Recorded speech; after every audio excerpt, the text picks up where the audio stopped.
नमस्कार, आप देख रहे हैं एनबी न्यूज और मैं हूं आपके साथ योगेश पांडे। स्वागत है आपका स्वर्णिम मध्य प्रदेश और छत्तीसगढ़ में। मध्य प्रदेश के सीएम शिवराज सिंह चौहान दिल्ली दौरे पर हैं। दिल्ली पहुंचते ही सीएम शिवराज ने केंद्रीय रक्षा मंत्री राजनाथ सिंह से मुलाकात की है और इसके बाद शिवराज सिंह चौहान केंद्रीय नागरिक उड्डयन मंत्री ज्योतिरादित्य सिंधिया से भी मिले हैं। सभी मंत्रियों से मुलाकात के दौरान सीएम शिवराज सिंह चौहान ने एमपी के लिए कुछ न कुछ मांगा है। रक्षा मंत्री राजनाथ सिंह से मुलाकात के दौरान सीएम शिवराज सिंह चौहान ने जबलपुर में डिफेंस क्लस्टर बनाने की मांग की है और उन्होंने कहा है कि डिफेंस क्लस्टर बनने से रोजगार और निवेश के नए अवसर उपलब्ध होंगे।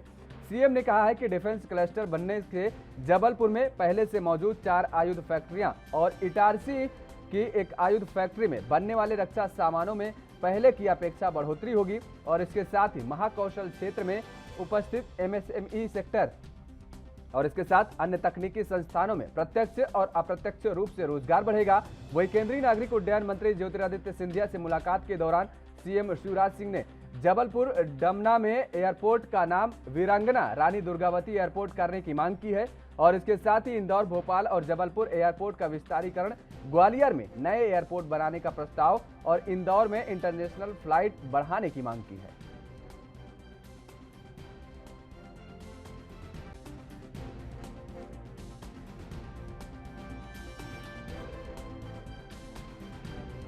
अभी तो मैं सम्मानीय सिंधिया जी को बहुत धन्यवाद देने आया हूं। मंत्री बनते ही 8 फ्लाइट्स उन्होंने मध्य प्रदेश को दी है और ये केवल अनाउंस नहीं है। 16 तारीख को ये 8 फ्लाइट्स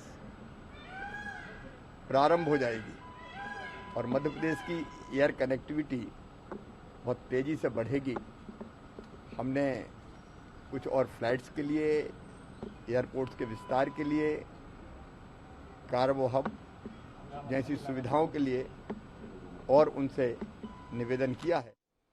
छत्तीसगढ़ के मुख्यमंत्री भूपेश बघेल आज रथ दूज के अवसर पर अपने निवास कार्यक्रम में महाप्रभु जगन्नाथ, माता सुभद्रा और भगवान बलभद्र जी का मंत्रोच्चार एवं शंखनाद ध्वनि के साथ विधिवत पूजा अर्चना कर महाप्रभु जगन्नाथ से प्रदेशवासियों की सुख, समृद्धि और निरोगों जीवन की कामना करते हुए सभी को रथ यात्रा पर्व की बधाई दी है और शुभकामनाएं भी दी हैं। मुख्यमंत्री बघेल गायत्री नगर स्थित जगन्नाथ मंदिर से वर्चुअल रूप से जुड़ते हुए महाप्रभु जगन्नाथ के दर्शन किए और रथ यात्रा महोत्सव में शामिल भी हुए। मुख्यमंत्री बघेल ने इस अवसर पर अपने उद्बोधन में कहा कि भगवान जगन्नाथ ओडिशा और छत्तीसगढ़ की संस्कृति से समान रूप से जुड़े हैं। रथ दूज के यह त्योहार ओडिशा की तरह छत्तीसगढ़ की संस्कृति का भी अभिन्न हिस्सा है।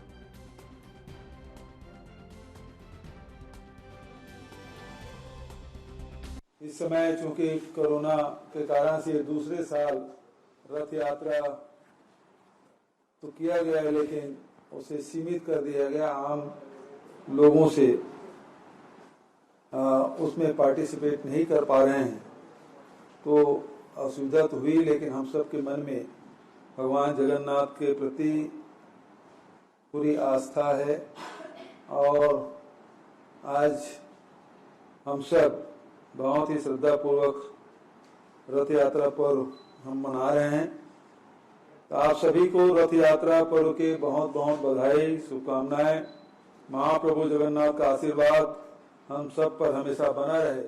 भगवान जगन्नाथ उड़ीसा और छत्तीसगढ़ की संस्कृति से समान रूप से जुड़े हुए हैं। रथ दूज का यह त्योहार उड़ीसा की तरह छत्तीसगढ़ की भी संस्कृति का अभिन्न हिस्सा है। छत्तीसगढ़ के शहरों में आज के दिन भगवान के रथ यात्रा निकालने की परंपरा सदियों से चली आ रही है। उत्कल संस्कृति और दक्षिण कौशल की संस्कृति के बीच यह एक साझेदारी अटूट है।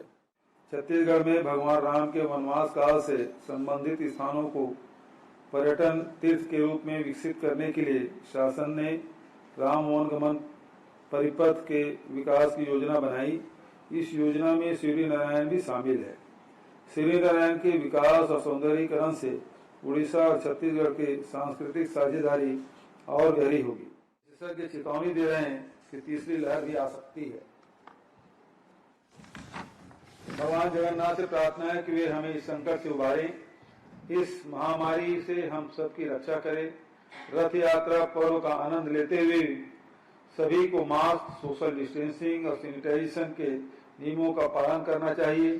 नियमों का पालन करते ही आप स्वयं को तथा अपने परिवार को सुरक्षित रख पाएंगे। जिन लोगों ने अब तक कोरोना का टीका नहीं लगवाया है, उन्हें जल्दी से जल्दी टीका लगवा लेना चाहिए। आने वाला साल हम सबको सुख, समृद्धि और निरोगी जीवन दे, यही महाप्रभु जगन्नाथ से प्रार्थना है। आप सभी को रथ यात्रा पर्व की एक बार फिर बधाई, बहुत बहुत शुभकामना। उत्तर प्रदेश में जनसंख्या नियंत्रण पॉलिसी जारी होने के बाद अब अन्य राज्यों में भी इसको लेकर सुगबुगाहट होने लगी है और कई अन्य राज्यों में जनसंख्या कानून बनाए जाने की मांग की स्वरें अब उठने लगी हैं। और इसी कड़ी में मध्य प्रदेश में सीएम शिवराज सिंह चौहान की कैबिनेट के मंत्री विश्वास सारंग ने यूपी में जनसंख्या नियंत्रण कानून नीति का समर्थन किया है। मध्य प्रदेश कैबिनेट मंत्री विश्वास सारंग ने राज्य में जनसंख्या नियंत्रण कानून की मांग की है। विश्वास सारंग ने कहा है कि जनसंख्या नियंत्रण के लिए जरूरी है कि इसे कानून के दायरे में लाया जाए।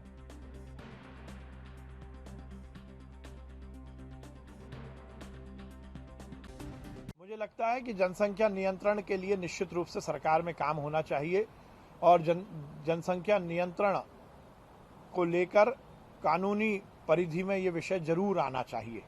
इस देश की आगे आने वाली पीढ़ी के लिए ये बहुत ज़रूरी है कि हिंदुस्तान में जनसंख्या नियंत्रण हो और उसको कानून की परिधि में लाकर यदि हम काम करेंगे तो निश्चित रूप से उसका लाभ इस देश की भावी पीढ़ी को होगा।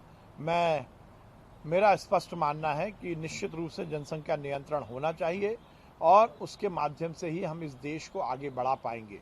किसी भी देश में साधन संसाधन के उपयोग की एक सीमा होती है, चाहे वो हम जमीन की बात करें, चाहे हम पानी की बात करें।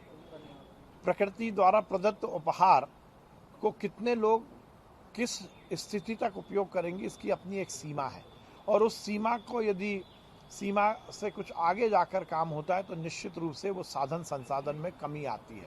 इस देश की बहुत बड़ी समस्या जनसंख्या है, इस देश की बहुत बड़ी समस्या आबादी है और निश्चित रूप से इस यदि आबादी को, इस जनसंख्या पर हम नियंत्रण करेंगे तो हमारी बहुत सारी समस्याएं समाप्त होंगी। इसलिए मेरा स्पष्ट मानना है कि निश्चित रूप से जनसंख्या नियंत्रण कानून की परिधि में आना चाहिए। देखिए, किसी भी मैंने जैसा कहा कि यदि इस देश के भविष्य के लिए हमें सही रास्ता अपनाना है तो निश्चित रूप से हमें जनसंख्या नियंत्रण को कानून। मध्य प्रदेश के पूर्व मंत्री और इंदौर के राऊ से कांग्रेस विधायक जीतू पटवारी ने धड़ाधड़ कई ट्वीट कर सरकार पर सवाल दागे हैं। पहले ट्वीट में उन्होंने लिखा, किसानों से अब कहां वो मुलाकात करते हैं, बस रोज रोज झूठे सपनों की बात करते हैं। इस बार बोवनी के वक्त किसानों की सोयाबीन के बीज और खाद की किल्लत झेलनी पड़ी, जिसके चलते इस बार सोयाबीन की पैदावार भी प्रभावित होगी। मध्य प्रदेश सोयाबीन उत्पादन के मामले में देश में अव्वल है, जबकि महाराष्ट्र दूसरे नंबर पर है। और अगले ट्वीट में उन्होंने लिखा, सोयाबीन उपज के मामले में देश भर में अव्वल मध्य प्रदेश में इस साल भी सोयाबीन का गंभीर संकट है। किसानों पर इस साल दोहरी मार पड़ रही है। पहली सरकारी सोसाइटी में बीज की किल्लत थी और इसके साथ ही बाजार से महंगा बीज खरीदने की मजबूरी भी। शिवराज जी, मदद का भरोसा नहीं, मुआवजा दीजिए। तीसरे ट्वीट में उन्होंने लिखा, आंकड़े प्रमाण हैं, पिछले साल मध्य प्रदेश में 58 लाख हेक्टेयर में सोयाबीन की बोवनी की गई थी, लेकिन इस साल इसमें भारी कमी होने के आसार हैं। स्वाभाविक है कि इस कमी के चलते सोया स्टेट का दर्जा मेरे मध्य प्रदेश से छीन सकता है। अगले ट्वीट में जीतू पटवारी ने लिखा, मानसून की देरी से किसानों की मुसीबत अब ज्यादा बढ़ चुकी है। मध्य प्रदेश के किसान बड़े पैमाने पर सोयाबीन की खेती सालों से करते आए हैं, पर इस साल सोयाबीन की जगह मक्का लिया जा रहा है, क्योंकि पहली बोवनी के समय बीज कम थे। और इस तरह एक के बाद एक कई ट्वीट कर उन्होंने शिवराज सरकार को तमाम मुद्दों पर घेरने का काम किया है।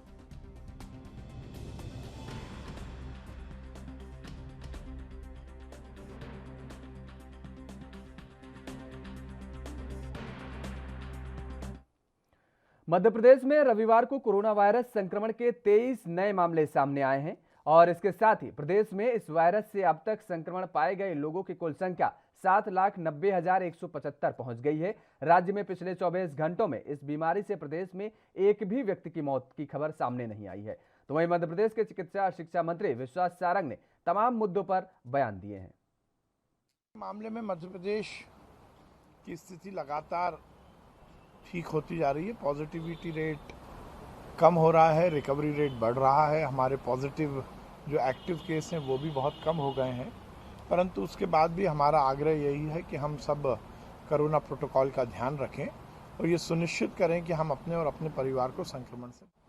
देखिए, अब ये निश्चय किया है कि जो डेडिकेटेड कोविड अस्पताल थे उसमें भी नॉन कोविड मरीजों का भी इलाज होगा और इसलिए व्यवस्थाएं दोनों तरह से उपलब्ध हों, इसकी पूरी हम सुनिश्चित कर रहे हैं। नॉन कोविड जो बीमारियां हैं, नॉन कोविड पेशेंट हैं, उनका भी इलाज। अब आज मैं विदिशा मेरे प्रभार के ज़िले में विभिन्न कार्यक्रमों में शरीक हो रहा हूं। जिला योजना समिति की बैठक, क्राइसिस मैनेजमेंट की बैठक और मेडिकल कॉलेज के माध्यम से हम संभावित तीसरी लहर की तैयारी की भी समीक्षा करेंगे। जिले की सभी जो सरकार की योजनाएं हैं वो हितग्राहियों तक पहुंचे, ये मेरी प्राथमिकता है।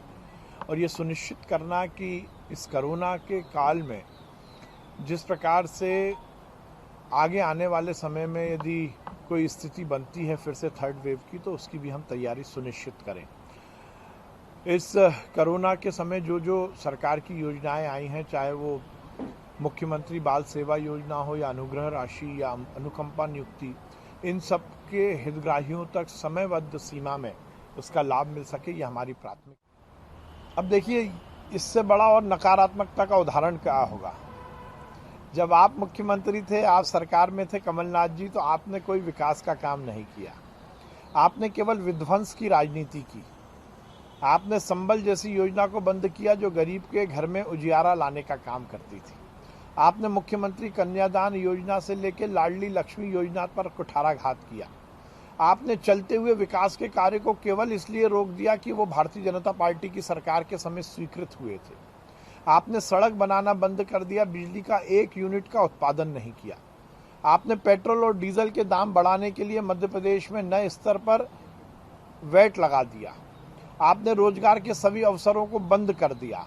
आपने किसान की स्थिति बद से बदतर कर दी। आपने किसान के साथ किया हुआ वादा कि उसका कर्ज माफ करेंगे, वो पूरा नहीं किया। आपने युवाओं को किया हुआ वादा बेरोजगारी भत्ता देने का, वो पूरा नहीं किया। अब आप केवल राजनीति कर रहे हो। कोरोना के इस भीषण संकट में कमलनाथ जी और कांग्रेस के कोई नेता जमीन पर नहीं अब देखिए, राहुल गांधी जी जो कह रहे हैं और जो कर रहे हैं, मालूम है कि वो किसी ने लिख के उनको दिया होगा। उन्हें ना वैक्सीन लिखना आता है, ना मंत्री लिखना आता है।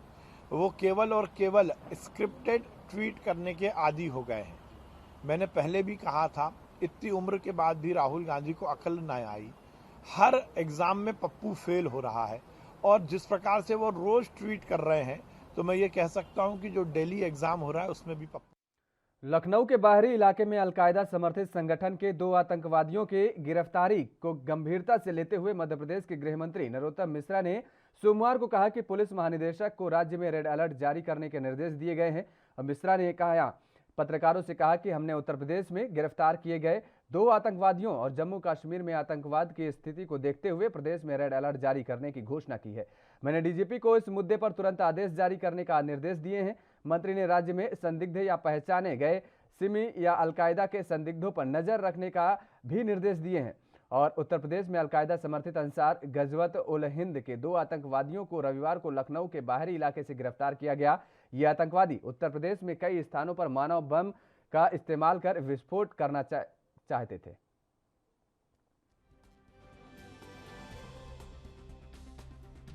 हमने पूरे मध्य प्रदेश में उत्तर प्रदेश, जम्मू कश्मीर को ध्यान में रखते हुए रेड अलर्ट कर दिया है। जो चिन्हित या संदेही सिमी के लोग हैं अथवा अलकायदा से संबंधित लोग हैं, मैंने डीजीपी को निर्देश दिए हैं पूरे तत्काल प्रदेश के अंदर अलर्ट जारी करके आदेश भी जारी कर दें। वैसे तो जगन्नाथपुरी उड़ीसा के गांवों के अलावा भारत के कई राज्यों में मनाया जाता है, परंतु जगन्नाथ की रथ यात्रा विश्व प्रसिद्ध है। यहाँ के मंदिरों में सदियों से मनाया जाने वाले रथ यात्रा उत्सव के अवसर पर देश विदेश से जनसमूह उमड़ता है। जहां भगवान जगन्नाथ के दर्शन किए जाते हैं। और इसी तरह आदिवासी बहुल बस्तर अंचल के जगदलपुर नगर में मनाए जाने वाले रथ यात्रा पर्व में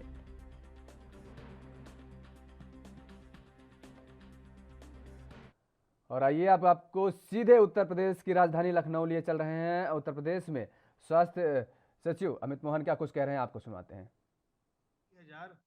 170 व्यक्ति संक्रमण विहीन हो चुके हैं, संक्रमण मुक्त और स्वस्थ हो चुके हैं और प्रदेश में रिकवरी का प्रतिशत 98.6% चल रहा है। विगत 24 घंटों में कोविड संक्रमित व्यक्तियों में से कुल 2 लोगों की मृत्यु पोर्टल पर दर्ज की गई है। हालांकि संक्रमण बहुत ही निचले स्तर पर आ गया है, लेकिन टेस्टिंग को प्रदेश में घटाया नहीं जा रहा है। बड़े पैमाने पर टेस्टिंग की जा रही है और उसी का ये परिणाम है कि जो भी जहां भी कोई संक्रमण हो रहा है उन्हें हम तत्काल उनकी हम पहचान कर पा रहे हैं, उन्हें हम पृथक कर पा रहे हैं और उनके इलाज की व्यवस्था कर पा रहे हैं। विगत 24 घंटों में 2,28,866 सैंपल्स की जांच की गई और अब तक कुल मिलाकर उत्तर प्रदेश में 6,08,45,909 सैंपल की जांच की जा चुकी है, जहां दैनिक पॉजिटिविटी दर 0.04% के निचले स्तर पर आ रही है। वहीं जो पूरे महामारी काल का मार्च 2020 से लेकर जुलाई बढ़ती महंगाई से पूरे देश में लोगों की हालात खराब है और बस्तर वासियों को तो महंगाई की दोहरी मार झेलनी पड़ रही है। दरअसल बस्तर में व्यापारी को व्यापार का सामान मंगाना हो या अन्य सामान, बस्तर में एकमात्र सड़क मार्ग ही है जिस पर पूरा व्यापार निर्भर है। और ऐसे में पेट्रोल डीजल की बढ़ती कीमतों से बस्तर में रोजमर्रा की सामानों की कीमतों में आसमान छू रही हैं। बस्तर में भी पेट्रोल डीजल अब 100 के पार पहुंच गया है और कोरोना काल में लॉकडाउन के बाद पूरे देश में रोजमर्रा की आवश्यक सामानों की कीमतें बढ़ गई हैं, तो बस्तर में इसका असर और ज्यादा देखने को मिला है।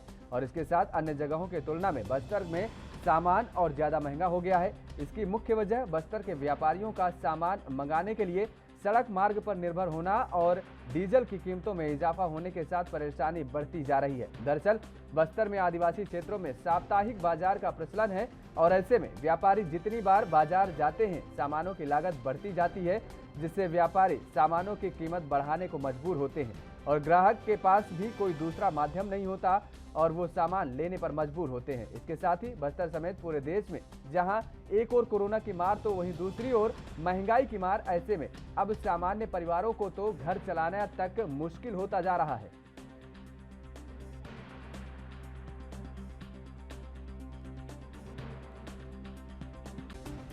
बस्तर जिला जो कि सिर्फ सड़क मार्ग से जुड़ा हुआ है, यहाँ पे व्यवसाय की मुख्य केंद्र जो भी है वो सड़क के किनारे है और यातायात का साधन भी सड़क से के द्वारा ही है। जिस प्रकार लगातार डीजल पेट्रोल के भाव बढ़े हैं, निश्चित रूप से उसके कारण यहाँ पे बहुत सी चीज़ों का मूल्य बढ़ा है, क्योंकि परिवहन का साधन जो बाहर से माल आता है वो ट्रकों द्वारा आता है, इसके कारण इस चीज़ की मूल्य बढ़ा है। और यहाँ पे मुख्य व्यवसाय बाजार हाटों में होता है, जिसके कारण व्यापारी को हर दिन बाजार घूम के माल बेचना पड़ता है, जिसके कारण प्रतिदिन इसकी लागत भी बढ़ती है। तो ये पेट्रोल डीजल की बढ़ती कीमतें जरूर बस्तर के लोगों को जनजीवन को प्रभावित करेगी और लोगों की जेब में इसका एक बहुत बड़ा प्रभाव पड़ता है। पहले कोरोना की मार, अब दिन ब दिन लगातार महंगाई बढ़ रही है, इससे जो गरीब आदमी है उसके ऊपर बहुत ज़्यादा भार पड़ रहा है। पेट्रोल के दाम, गैस के दाम बहुत आसमान छू रहे हैं। इसके कारण सब्जी भाजी, अनाज, ये सब के दाम भी बढ़ते जा रहे हैं। लोग बहुत परेशान हैं। सरकार कुछ भी ध्यान नहीं दे रही है। राज्य सरकार, केंद्र सरकार को इन पे लगाम लगानी चाहिए। आम आदमी क्या करेगा? जितना कमा नहीं रहा है उतना खर्चा हो जा रहा है खाने में। अब आदमी खाएगा नहीं तो जिएगा कैसे? अब इतना खर्चा करेगा तो बच्चे की पढ़ाई लिखाई, चिकित्सा सुविधा है, ये सब के लिए कहाँ से लाएगा आदमी पैसा? सरकार को सोचना चाहिए कि इतनी महंगाई दिन ब दिन बढ़ाने से आदमी क्या करेगा। एक तो जो गवर्नमेंट सर्वेंट है उनको तो मिल जा रहा है, वो तो खा पी रहे हैं, बचत भी कर ले रहे हैं, लेकिन जो आम आदमी है निम्न स्तर का, पेट्रोल बढ़ रहा है, इससे बहुत दिक्कतें हो रही है। कुछ भी काम करने से पहले सोचना पड़ता है काम करे कि ना करे। पहले ऐसा था भले काम नहीं हो हम जाके उस जगह देख सकते थे, लेकिन अब पेट्रोल इतना महंगा हो गया कि जाने के बाद लगता है काम नहीं होगा तो जाएंगे, उसका खर्चा कौन देगा। अब खर्चा इतना हो गया है और महंगाई इतनी बढ़ गई, बुरा हाल हो गया। कोरोना आया तब भी बुरा हाल हो गया, अब तो बुरा ही हाल है। 100 का डाला पता ही नहीं चलता कब पेट्रोल डाला है कब निकला। और कितने सारे पेट्रोल पंप में ऐसा है कि 100 में बराबर 1 लीटर पेट्रोल भी नहीं आता है, उसके ऊपर भी कोई कार्रवाई नहीं हो रही है और हमारे साथ शोषण हो रहा है। जो मिडिल क्लास वर्ग है वो तो मरते जा रहा है दिन। सरकार से स्वर्णिम मध्य प्रदेश छत्तीसगढ़ में खबरों में आगे बढ़ेंगे। मध्य प्रदेश में फर्जी तरीके से दस्तावेज तैयार कर प्रमोशन लेने के मामले में एमजी रोड पुलिस ने आईएएस अधिकारी संतोष वर्मा को गिरफ्तार किया है। कुछ दिनों पहले लसुड़िया थाना में एक महिला ने आईएएस अधिकारी पर मारपीट सहित अन्य गंभीर धाराओं में प्रकरण दर्ज करवाया गया था और इसी मामले में निर्दोष होने के लिए न्यायालय के झूठे कागज तैयार कर आईएएस अधिकारी संतोष वर्मा ने प्रमोशन लिया था। जब मामले की जांच हुई तो धोखाधड़ी और नकली दस्तावेजों का खुलासा हुआ था और इसके बाद एमजी रोड पुलिस ने प्रकरण दर्ज किया गया और जिसके बाद देर रात एमजी रोड पुलिस ने आईएएस अधिकारी संतोष वर्मा को गिरफ्तार कर लिया है। और सिर्फ इतना ही नहीं, इंदौर में यह अपने आप में रोचक मामला है। आईएएस संतोष वर्मा शादीशुदा होने के बावजूद भी एक महिला के साथ लिव इन रिलेशनशिप में रह रहा था और इस बात का खुलासा तब हुआ जब अपनी ही गर्लफ्रेंड के झूठे शिकायत आईएएस ने लसुड़िया थाने में की। लेकिन जब गर्लफ्रेंड थाने पहुंची तो पूरा मामला उजागर हुआ और उसकी महिला साथी की शिकायत पर पुलिस ने आईएएस संतोष कुमार पर गंभीर धाराओं में मामला दर्ज कर लिया है। संतोष कुमार ने प्रमोशन आड़े आ रहे और इस प्रकरण में दोष मुक्त होने के लिए जाली दस्तावेज तैयार कर डीपीसी में लगाकर प्रमोशन किया था, लेकिन जब शिकायत के बाद जांच हुई तो पूरे मामले का खुलासा हुआ।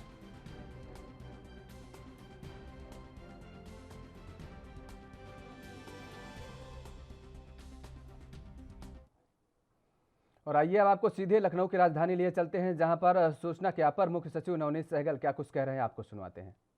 चलती रही और इसके साथ साथ किसानों से गेहूं खरीद का कार्य बदस्तूर चलता रहा, उसमें किसी प्रकार की रुकावट नहीं आने दी गई।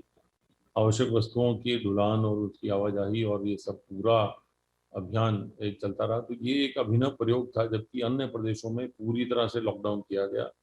पूरी तरह से लॉकडाउन करने का जो नुकसान हुआ वो ये कि जो दिन प्रतिदिन जो डेली वेजेस से अपना कमाते थे, जो मजदूर थे, वो सबको बेरोजगारी झेलनी पड़ी। परंतु उत्तर प्रदेश में इन सबको जो है उत्तर प्रदेश सरकार ने इन सब का ध्यान रखा। उद्योग चलते रहे, तो उद्योगों में जो काम करने वाले हमारे श्रमिक थे उनको काम लगातार मिलता रहा। उद्योगों पर आधारित जो अन्य गतिविधियां थी वो भी साथ साथ चलती रहीं। इसके साथ साथ जो बाजार बंद होने से जो दैनिक कमाई करने वाले जो खबरों में आगे बढ़ेंगे। मध्य प्रदेश के टीकमगढ़ जिले के एक गांव में सोमवार सुबह कुएं में एक महिला और 3 बच्चों के शव तैरते मिले। पुलिस ने यह जानकारी बलदेवगढ़ थाना के प्रभारी निदेशक अमित साहू ने बताया कि घटना जिला मुख्यालय से 35 किलोमीटर दूर काशी मजरा गांव की है। उन्होंने बताया कि 25 वर्षीय महिला के पति ने रविवार शाम को पत्नी और 3 बच्चों के लापता होने की शिकायत पुलिस में दर्ज कराई थी। उन्होंने बताया कि खोजबीन के दौरान काशी मजरा गाँव में सोमवार तड़के व्यक्ति ने पत्नी और 3 बच्चों के शव कुएं में तैरते पाया। बच्चों में 6 और 3 साल के 2 बालक और 1 साल की एक बालिका शामिल है। साहू ने बताया कि पीड़ितों का अस्पताल ले जाया गया, जहां डॉक्टरों ने उन्हें मृत घोषित कर दिया। उन्होंने बताया कि परिवार के सदस्यों ने दावा किया कि महिला की मानसिक स्थिति ठीक नहीं थी और ग्वालियर और झांसी के डॉक्टरों से इसका इलाज चल रहा था।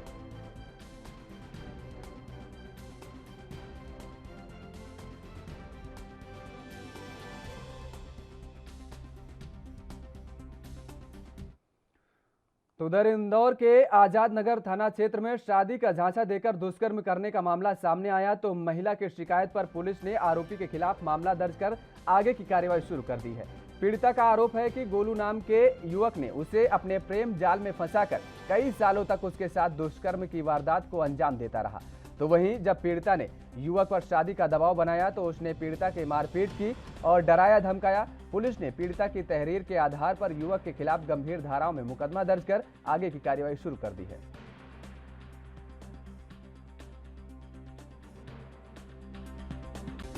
कल दिनांक को पीड़ित सोनम पिता सुभाष खरे नाम की पीड़िता थाने उपस्थित हुई, जिसने एक आवेदन पत्र प्रस्तुत करा, जिसमें उसके द्वारा बताया गया कि गोलू नाम का एक लड़का जो उसके साथ एक नर्सिंग होम में काम करता था, उसके द्वारा उसको प्यार के जाल में फंसाया गया और अपने कमरे में ले जाकर ज़बरदस्ती उसके साथ शारीरिक संबंध बनाया गया, शादी का झांसा देकर। उसके बाद उसने उसको अपने साथ ही रखने लगा आज़ाद नगर क्षेत्र में, आज़ाद नगर, पुराना आज़ाद नगर जिला जेल के सामने एक कमरे में उसको अपने साथ रख लिया बीवी बना के, और उसके साथ रोज़ ज़बरदस्ती शारीरिक संबंध बनाता था और शादी का झांसा देता था। और लड़की ने शादी करने का बोला तो उसके साथ दिनांक 6 जुलाई को बहुत ज़्यादा मारपीट करी गई उसके द्वारा, और जिसके कारण लड़की बहुत डर गई और फिर वो उसने अपनी बहनों को बताया कल, और फिर उसकी बहनों के साथ कल वो रिपोर्ट लिखाने। तो उधर मध्य प्रदेश के शिवपुरी में प्राइवेट स्कूल एसोसिएशन ने सभी प्राइवेट स्कूल संचालकों के साथ प्रभारी मंत्री को मुख्यमंत्री के नाम अपनी 8 सूत्रीय मांगों को लेकर एक ज्ञापन सौंपा है। ज्ञापन में प्राइवेट स्कूल एसोसिएशन की मुख्य मांग है कि कोरोना की वजह से बंद सभी चीजें धीरे धीरे खोल दी गई हैं, लेकिन प्राइवेट स्कूलों को अभी भी बंद रखा गया है, जिसकी वजह से स्कूल संचालकों को कई तरह की परेशानियों का सामना करना पड़ रहा है और राज्य सरकार को प्राइवेट स्कूलों के संचालकों के हित में सोचना चाहिए। यदि राज्य सरकार प्राइवेट स्कूलों के हित में कोई कदम नहीं उठाती है तो मजबूर होकर प्राइवेट स्कूल एसोसिएशन को प्रदेश स्तर पर आंदोलन करने के लिए मजबूर होना पड़ेगा।